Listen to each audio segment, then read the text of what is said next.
28 अप्रैल साल 1988 दोपहर के ठीक 1 बजे हवाई में अलोहा एयरलाइंस की फ्लाइट 243 अपनी उड़ान भरने के लिए तैयार होती है। ये बड़ा ही अच्छा दिन था, अच्छी खासी धूप निकली थी और ज़्यादातर लोग यहाँ पे छुट्टी मनाने के लिए आए थे। हवाई को अगर आप नहीं जानते तो ये एक ग्रुप ऑफ आइलैंड है जो कि पैसिफिक ओशन के बीच है, जिसकी राजधानी है होनोलुलु। और ये फ्लाइट दरअसल होलू से होनोलुलु जा रही थी और ये डिस्टेंस काफ़ी ज़्यादा नहीं है, बस 35 मिनट की ये फ्लाइट थी। क्योंकि ये डिस्टेंस इतना कम था तो ये फ्लाइट लगभग 8 बार उड़ान भर चुका था और 3 अलग अलग राउंड पर जा चुका था। और वैसे तो ये एक प्लेन के लिए ये एक नॉर्मल चीज़ है। और कुछ ही देर बाद ये फ्लाइट 243 अपना उड़ान भरती है। उड़ान भरने के सिर्फ 10-15 मिनट बाद एयर होस्टल पैसेंजर्स को ड्रिंक सर्व करती है। सीट बेल्ट का साइन अभी हटा नहीं था, क्योंकि अक्सर ये तभी हटता है जब प्लेन अपना क्रूजिंग एल्टीट्यूड पर पहुंच जाती है, और इस प्लेन की क्रूजिंग एल्टीट्यूड था 24,000 फीट। फ्लाइट के उड़ान भरने के सिर्फ 20 मिनट बाद ये फ्लाइट अपनी क्रूजिंग एल्टीट्यूड यानी कि 24,000 फीट की ऊंचाई तक ऑलरेडी पहुंच जाती है। और जैसे ही ये फ्लाइट इतनी ऊंचाई तक पहुंचती है, एक बड़ा सा धमाका होता है। पैसेंजर्स को धमाके की तेज आवाज़ सुनाई देती है और चारों तरफ सामान इधर उधर होने लगता है और एक ज़बरदस्त कन्फ्यूजन होता है कि आखिर हुआ क्या है। कुछ पैसेंजर्स अपने आसपास देखते हैं कि प्लेन की छत और दीवारें गायब हैं और वो लोग खुला आसमान देख रहे हैं। असल में आखिर हुआ क्या है कि प्लेन की आगे की हिस्से की करीब 35 मीटर स्क्वायर का हिस्सा फट कर गायब हो चुका है। हेलो फ्रेंड्स, मेरा नाम है मनन और आज हम जानेंगे एक दर्दनाक, एक अनोखा प्लेन हादसे के बारे में। तो उन पैसेंजर्स के साथ आखिर हुआ क्या, क्या वो लोग सेफली लैंडिंग कर पाए या उनके साथ आखिर हुआ क्या।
इमरजेंसी टाइम में वैसे तो प्लेन की ऑक्सीजन मार्क्स नीचे आ जाता है। जब प्लेन की छत फटी तो ऑक्सीजन मार्क सिस्टम पूरी तरीके से डिस्ट्रॉय हो गया। प्लेन की एयर होस्टेल मिशेल होंडा, जो कि रो 15 के पास थी जब ये धमाका हुआ था, इंटरकॉम के जरिए कॉकपिट से कांटेक्ट करने की कोशिश करती है, लेकिन वहां से कोई रिस्पॉन्स नहीं आता।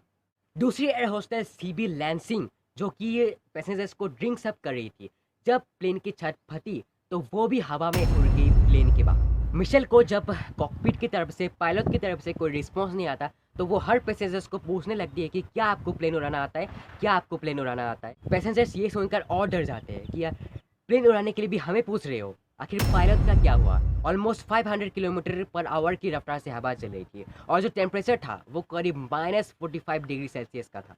इन सारे खतरों की बेस बस एक खुशखबरी थी कि जो पायलट थे वो अभी सुरक्षित थे, और सुरक्षित नहीं बल्कि प्लेन को अच्छी तरीके से कंट्रोल करने की हालत में भी थे, और उनका जो ऑक्सीजन मास्क था वो थैंकफुली काम कर रहा था। और वो लोग होनोलुलु को कांटेक्ट करते हैं और वो लोग कहते हैं कि आखिर यहाँ पे हो क्या रहा है। वो लोग कहते हैं कि प्लेन को होनोलुलु में उतारने को छोड़ो, प्लेन को माउजी में उतार लो, ये ज़रा सुरक्षित रहेगा। पायलट माउई टावर को कांटेक्ट करते हैं और कहते हैं कि सारी इमरजेंसी सर्विसेज तैयार रखो, यहाँ कुछ भी हो सकता है। जैसे जैसे प्लेन रनवे की तरफ बढ़ता है, पायलट लैंडिंग गियर को नीचे करते हैं। पीछे की जो मेन गियर था, यानी कि पीछे के जो 2 टायर था, वो तो थैंकफुली नीचे आ चुके थे, लेकिन आगे का जो नोज गियर था वो नीचे नहीं आ रहा था। और इस कंडीशन में आगे की टायर के बिना लैंडिंग करना इम्पॉसिबल था। 1:56 पायलट माउई टावर से कहता है कि अपनी सारी इक्विपमेंट तैयार रखो, हमें सबकी ज़रूरत पड़ेगी। इसी बीच एयरपोर्ट का एक आदमी प्लेन को दूर से देखता है कि प्लेन का जो आगे का टायर है वो तो नीचे आ चुका है। वो पायलट को इन्फॉर्म करते हैं और पायलट की जान में जान आती है। और ठीक 1:58 में ये अलोहा एयरलाइंस की फ्लाइट 243 रनवे पर टच डाउन करती है और धीरे धीरे ये फ्लाइट रुक जाता है। इस फ्लाइट में सब लोग सुरक्षित थे, किसी किसी की गहरी चोट भी आई थी, लेकिन किसी की भी मृत्यु नहीं हुई थी, सिवाय 58 साल की एयर होस्टेस सिविल लॉन्सिंग, जिनकी इस एयर फ्लाइट में, इस दुर्घटना में मृत्यु हो गई थी। तो वीडियो अच्छा लगा तो चैनल को सब्सक्राइब जरूर कर दीजिएगा, ताकि इसी तरह की नॉलेजेबल वीडियो की अपडेट आपको मिलता रहे। आप सभी का बहुत बहुत धन्यवाद।